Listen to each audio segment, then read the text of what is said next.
I'm Robin. It was Thanksgiving, and I stood in my mother's dining room, holding a white folder that felt like it carried the weight of the world. The room was tense, filled with silence except for the blaring TV in the background. My brother Ethan was sitting in my father's old chair, and his wife, Vanessa, was trying to maintain her composure, but I could see the cracks forming. I opened the folder and placed the legal deed of transfer in the center of the table. My mother signed this house over to me 3 weeks ago at a notary, witnessed, stamped, and recorded with the county recorder's office. This is the truth, I said firmly. Vanessa's smile froze. That's impossible. The house was transferred to Ethan 2 years ago. I have the paperwork. She rushed to the bedroom and came back with a manila folder, holding up a piece of paper triumphantly. I took the paper from her hand. This document has no county seal, no recording number, no notary stamp, no witness signature, no legal description of the property. It's a fake, created on a home computer and printed on copy paper. I placed it next to the real deed, and the contrast was obvious. I continued, my mother has been cooking, cleaning, and serving for almost 2 years, thinking this house was no longer hers. She signed a contract to work as a servant in her own home because of this fake deed. Just then, the front door opened, and Mrs. Jenkins, our neighbor of over 30 years, walked in with a pie in her hand. I've watched your mother raise 2 children, bury her husband, and keep this garden alive. And then, she disappeared. You isolated her from her friends and made her believe she had to do all this work. I placed the certified county record on the table. This is the official property record. The house has been in my mother's name since my father's will was probated 6 years ago. This fake was never real. One of Ethan's friends pushed his chair back. We should go, he said quietly. They filed out one by one, leaving the room in an even more uncomfortable silence. Vanessa turned to Ethan, hissing, "Say something, Ethan. Tell them about the agreement." But Ethan just stared at the fake document on the table, his mouth slightly open. I turned to my mother, who was standing in the doorway, Mrs. Jenkins's hand on her shoulder. "Mom, your name is on this deed. It always was. And now it's on a new one, signed of your own free will. This house belongs to you." I looked at Vanessa. "You have 72 hours to move out."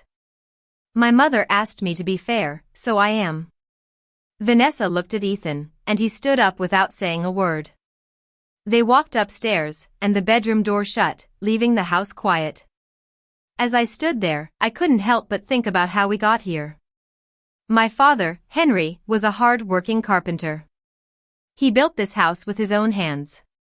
He was a kind and gentle man, always there for his family. 6 years ago, he had a heart attack in the middle of the night and passed away. My mother, Clara, found him at 5:30 in the morning. She sat beside him on the bed, holding his hand, and waited until the sun came up to call for help. She said later that she wanted to give him one more sunrise. I'm the older child. I moved to the city at 25 to work as a paralegal at a law firm. It's about a 3-hour drive from my mother's place. After my father's death, I used to visit her every month. I'd bring groceries, fix the leaky faucets, and sit with her on the back porch. We didn't talk much, but it was a comfortable silence. She seemed okay, a bit lonely, but steady. Then, my brother Ethan got married. He's 3 years younger than me. He's a mechanic, good with his hands. He met Vanessa, who worked as a marketing assistant at a small company. Before the wedding, she quit her job, saying she wanted to focus on family. At the wedding reception, she gave a toast about how family was the most important thing in the world, looking straight at my mother. I thought it was really sweet at that time. 2 years ago, Ethan told me on the phone that they were moving in with my mother to help her. Mom shouldn't be alone in that big house, Robin. Vanessa and I can take care of everything. You don't need to come down so often. I believed him and started visiting less frequently. Once a month became once every 2 months. Ethan said Mom was busy, Vanessa said Mom was doing great, and Mom always said she was fine. I didn't know what was really going on. In the first few months after they moved in, Vanessa started to take over. She rearranged the whole house. She took the master bedroom, the one my parents had shared for so many years. She moved Mom into the small back room, the one that used to be Ethan's childhood room with a slanted ceiling. She replaced the living room furniture with her old stuff, changed the locks, and took over the bills and the Wi-Fi password. She told the neighbors that Mom had decided to step back from hosting for health reasons. When I called Mom, the conversations got shorter. She would always say, "Everything's good, honey. Ethan and Vanessa are so helpful." It was like she was reading from a script. Then, last Thanksgiving, I got a text from Mom, "Don't come, daughter. I'm busy." That text didn't sound like her at all. My mother had always been a woman of few words, but she never called herself busy. I left work early, packed an overnight bag, and drove to her house. When I arrived, it was dark. Ethan's car was in the driveway, and there were 2 other cars on the lawn. Music was thumping through the front windows. I knocked on the door, and Vanessa opened it. Her smile appeared a bit too late, and I could see the surprise and annoyance in her eyes for a split second. I walked into the kitchen. Mom was there, wearing a dirty apron. Her hands were red and raw, and she was stirring a pot on the stove while trying to load the dishwasher. In the dining room, Ethan was sitting in my father's chair, beer in hand, telling stories to his friends. Vanessa was sitting at the other end of the table, her wine glass half empty, not having served herself. There was no place setting for Mom. "Mom?" I said softly. She turned around, and I could see the redness in her eyes. She forced a smile. "Robin, why did you come?" I could hear the fear in her voice. She was afraid I would see what was going on. I hugged her, and she smelled like dish soap and exhaustion. From the dining room, Vanessa's voice came floating in. "Mom, can you bring the cranberry sauce and refill the glasses?" It was like she was talking to a servant.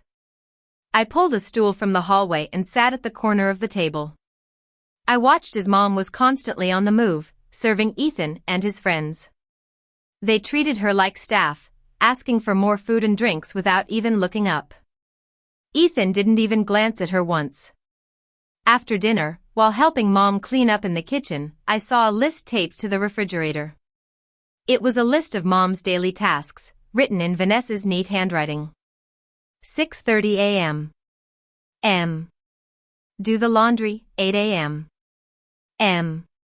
Clean the kitchen, 10 a.m. M. Go grocery shopping. It was a 14-hour-long list of labor for a 60-year-old woman. I took a photo of the list. Mom saw me and quickly covered it with a child's drawing. "Oh, that's just to help me remember things. At my age, you know." I didn't push it, but I knew something was very wrong. Later, when Mom and I were alone in the kitchen, I asked her why she had texted me not to come. She didn't look up from the rag she was using to wipe the counter. "I didn't want to bother you. You have your own life, Robin."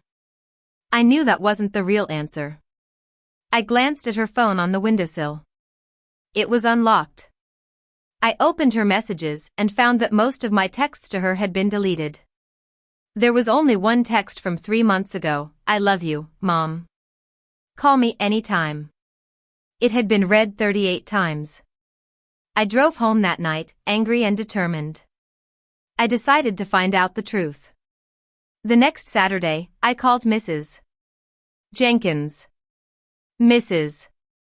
Jenkins, how is my mom?" "And don't say fine." There was a pause on the other end of the line. "Your mom stopped coming outside about a year ago. She used to garden every morning, but now I hardly see her. And since Vanessa and Ethan moved in, I can't even visit her. She always says Mom is too busy." I also learned from Mrs. Jenkins that Mom had stopped calling the house my house and started saying it was Ethan's. I knew then that someone had tricked her. I drove to the county recorder's office on Monday morning. After showing my ID and filling out a records request form, I found out that the house was still in my mother's name. The so-called transfer to Ethan was a lie. A few days later, I went to Mom's house when Ethan was at work and Vanessa was at the salon. Mom was on her knees, scrubbing the baseboard. I asked her to show me the paper she had signed. She was hesitant at first but then went to her room and brought out a manila folder. Inside the folder, there was a fake property transfer document and a house agreement document. The fake transfer had no legal validity, but Mom had signed it because Vanessa had told her it was for mortgage restructuring. The house agreement was a contract that made Mom do all the household chores in exchange for being allowed to stay in the house. I photographed everything and compared the fake transfer with the certified county record. The difference was clear. I then asked Mom if she would sign the house over to me. She was worried. If I do that, they'll leave and I'll be alone in this big house. I held her hands and promised her that she would never be alone. After a long time, she nodded slightly. 2 weeks before Thanksgiving, I took Mom to the notary public. The notary recognized her. We sat down, and I placed the real deed in front of her. Mom looked at it, and her hands started to shake. I thought I already lost the house, she whispered. I told her, they didn't take it, Mom. The paper Vanessa gave you was never real. The house has always been yours. She signed the deed with a steady hand, and I filed it with the recorder's office that afternoon. Now, standing in the dining room, watching Ethan and Vanessa retreat upstairs, I knew that the battle was over. The next morning, Ethan came downstairs with a bag. He looked at me and said, "I'm sorry, Mom." I knew it wasn't right, but it was easy for me. I didn't want to lose the free rent and the comfortable life. I didn't say much. There were no words that could make up for what he had let happen. He walked out the door, and I heard the sound of the car driving away. Mom came into the kitchen a few minutes later. She looked out the window at the empty driveway. Then she walked to the hook by the back door and took down the apron she had worn for so long. She looked at it for a moment and then hung it back up. "I don't think I need this today," she said. She sat down at the kitchen table, and I poured her a cup of coffee in her favorite mug. We sat there in silence, but it was a different kind of silence, a peaceful one. In the following days, Mom started to regain her old self. She started gardening again in the morning. Mrs. Jenkins came over on Sundays with a pie, and they would sit on the back porch and talk or just enjoy the quiet. Ethan texted me a few weeks later, asking if he could see Mom. I forwarded the text to Mom and she said, "Not yet." It was her first real choice about her family in a long time. I drive down to see Mom every other weekend now. We cook together, and the house is filled with warmth and love again. The list is gone, the folder is gone, and the apron stays on the hook, a reminder of the past but also a symbol of a new beginning. If you've ever watched someone you love be mistreated in their own home, I hope my story reminds you that it's never too late to stand up for them, even if they're afraid. Family should be about love and support, not manipulation and exploitation.